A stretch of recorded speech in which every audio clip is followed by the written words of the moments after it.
Hey, I'm Rachel. And I'm Amanda. I'm Hannah. And I'm Kathleen. And this is the federal election edition of Beyond a Ballot, powered by DoorDash.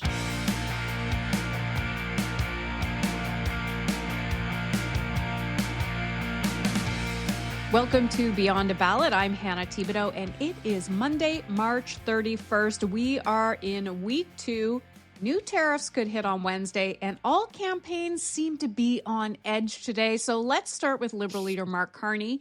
He was in Vaughan, Ontario, promising to double residential construction, but quickly found himself defending a Toronto area candidate who suggested his Conservative rival be turned over to the Chinese consulate for a bounty. Okay. Amanda, that's all yours. This is not a good. Okay, these are the stories that get in the way of the stories that you're trying to tell. So this is a really good example. This happens all the time in campaigns. A candidate says something, does something, something is turned up on their Twitter feed from 12 years ago, and it derails the announcement that they're trying to make. So this happened today. I think he had like 4 questions in the short number of questions that he's able to answer, and they were all directed at this. He said he was going to stand by his candidate. He said he had a serious lapse of judgment.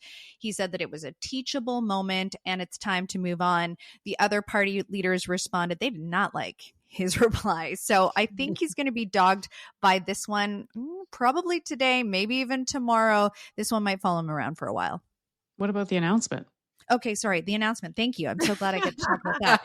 So he made a housing announcement. Housing. So obviously so key. He was in Vaughan. The components of the announcement, I'll just break it down really quickly because there were a lot of moving parts to this announcement. Double the housing construction. So nearly 500,000 new homes annually over the next decade.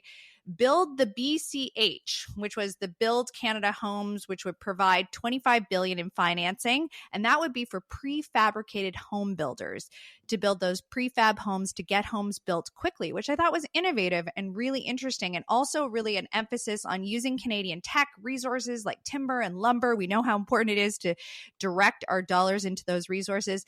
And then some low cost financing for affordable housing, an allocation of $10 billion for available for affordable home builders to stimulate that development. So I think it was the kind of announcement that he wants to be talking about: affordable housing, getting houses built quickly, and getting them in the hands of people who really can't afford them today.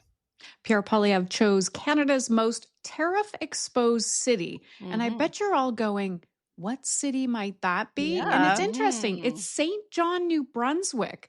Now, he's promising that a Conservative government would fast-track approvals on energy projects.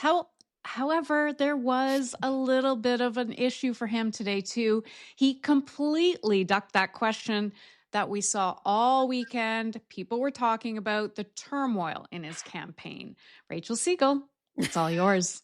Well, thanks, Hannah. You're welcome. Let's just catch up here with Pierre Poilievre because he was in Manitoba on the weekend, held another big rally. We talked about rallies on Saturday, and this was a 3,500 person one, talking about write-offs for tradespeople and being able to write off travel expenses, and also a couple of policies directly for Manitoba. So we're starting to see policies roll out, promises for the places that leaders are visiting.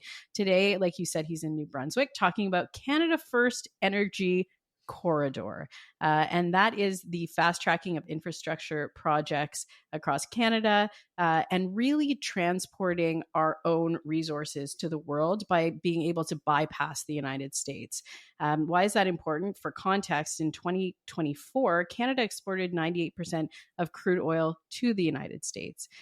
So this really goes to the 2 themes that he's playing off of right now. One being the affordability message, and he's trying to really talk about that domestic message when it comes to affordability. The other being this Canada First policy. So you talked about some of the things that he was pressed on today. I was going to see if she was going to duck it too. Nope. Here I am. On the Conservative Party and some of the people that have come out. We talked about it a little bit last week, and said that he needs to change courses. But he is, talking about Donald Trump Trump in the context of Canada First and being able to support ourselves within our own borders. Okay, NDP leader Jagmeet Singh in Victoria, BC, pledging to eliminate oil and gas subsidies, but he was also grilled as well about his campaign, saying it lacks oxygen. Kathleen Monk, all yours. So in terms of the announcement, Hannah, what Jagmeet said today is he actually wanted to do two things. He wants to figure out how he can save the government money, but also create jobs. So one way he wanted to save the government money is stop subsidizing big oil and gas corporations to the tune of $18 billion over 10 years. That's a lot of money. That goes back into the government coffers instead of being paid out to already profitable corporations.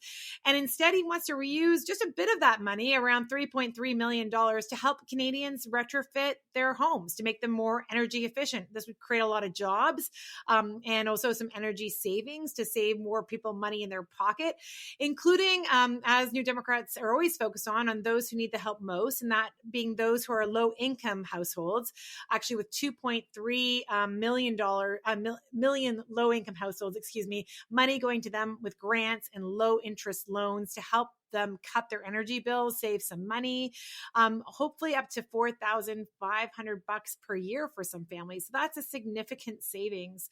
So an interesting program, also getting people to work in terms of those energy upgrades and those houses. So a neat kind of creating jobs for installation, et cetera, window, door replacement stuff. I know I did one of those energy assessments on my house about 10 years ago.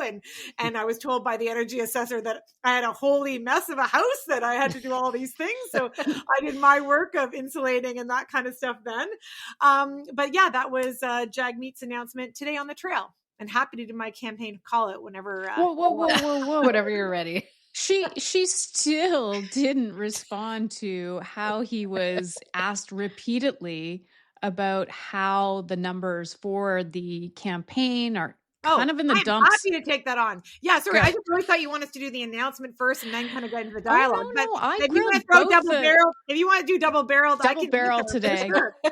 Yeah, for sure. Listen, I know folks who are listening at home may not follow politics every day like I do, but the idea that you can make these predictions off polls is just ludicrous, because just 2 months ago, everyone would have predicted that the Conservatives would have a super majority of 245 seats.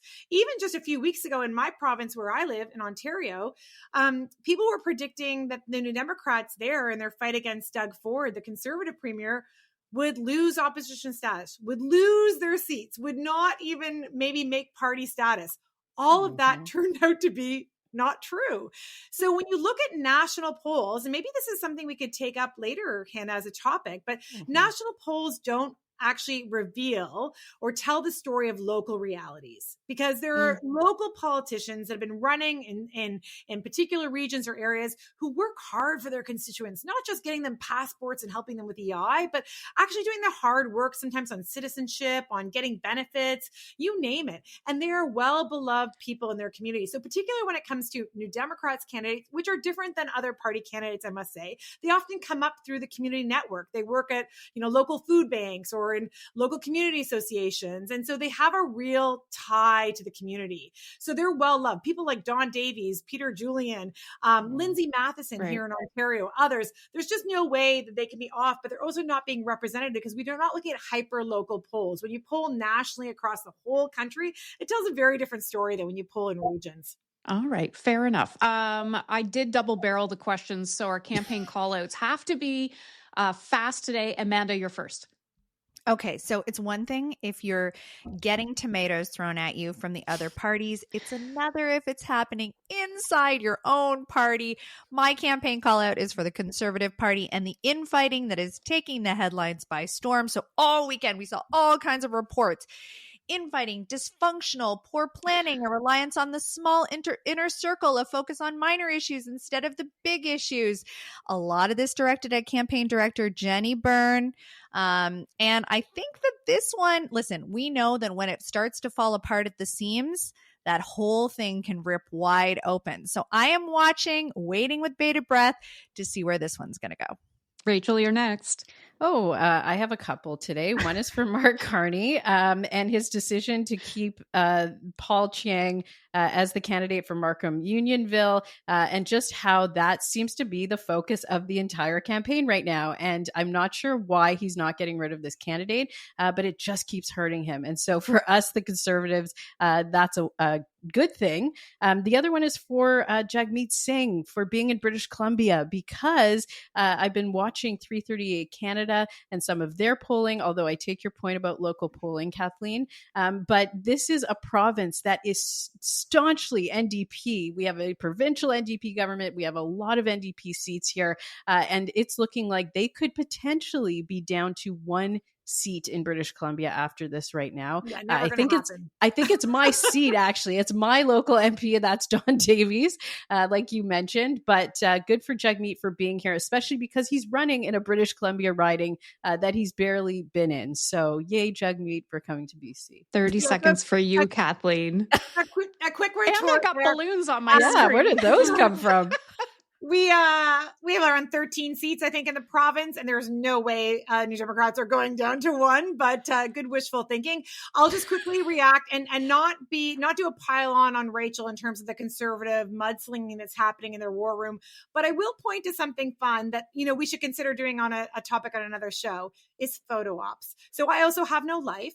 So I was also watching Pierre Poilievre's rally Saturday night out of Winnipeg. It was a good rally, as Rachel mentioned. But he also had a photo op earlier that day. And he was at a pizza parlor. And he tried to flip the pizza, and the pizza went down and got all smushed up and slid off the pizza board. And it reminded me of political history and this famous moment in 1974 when Robert Stanfield tried to do a kickoff with a football, and he flubbed the football shot, even though he actually had done several kicks that were good. The one time he flubbed it, that's the one the media used. And that, because often when you have media on a campaign, they want to choose the image or the video clip that reinforces the narrative. So as Amanda said, she said all of this stuff's going wrong on the Conservative campaign. And then, oh my gosh, I felt so bad for Pierre Poilievre, and his cute little son Cruz was there. And then off goes the pizza. And I'm like, oh man, everyone's going to be using that clip of that pizza falling because it was a flop. A pizza flop, like the campaign has been a flop, and it just reinforced the narrative, and it was just so tragic, and I felt so badly for the whole team. I went over today, but I think it was because it was so good, and we missed a day, and I missed you guys. So we will be back tomorrow. That's all for the campaign chatter for today. Join us tomorrow on Beyond a Ballot, where the stakes get higher and the insight never stops. Thank you for listening. New episodes come out daily, and you can find Beyond a Ballot on Instagram and wherever you find your podcasts. A huge thank you to our title sponsor, DoorDash, and sponsors Equal Voice, Page, and Canada Powered by Women for making this election special possible. Speak to you tomorrow.